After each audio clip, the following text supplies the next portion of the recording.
Ukitoka nyumbani, kwa nini usijiangalie kioni?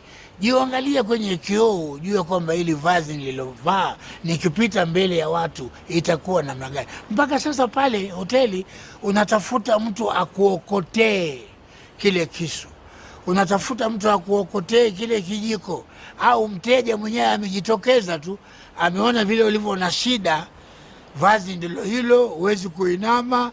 Sasa mteja mwenyewe amejitolea, ndio anakuokotea kile kisu, anakuokotea kile kijiko, anakuokotea uma ile ulioiangusha. Manake vazi ni fupi, ukijaribu kuinama itakuwa ni balaa, mambo mengine yataonekana na itakuwa ni aibu.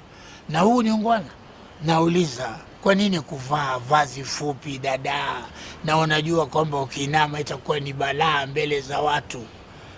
Huo nauliza, ni ungwana?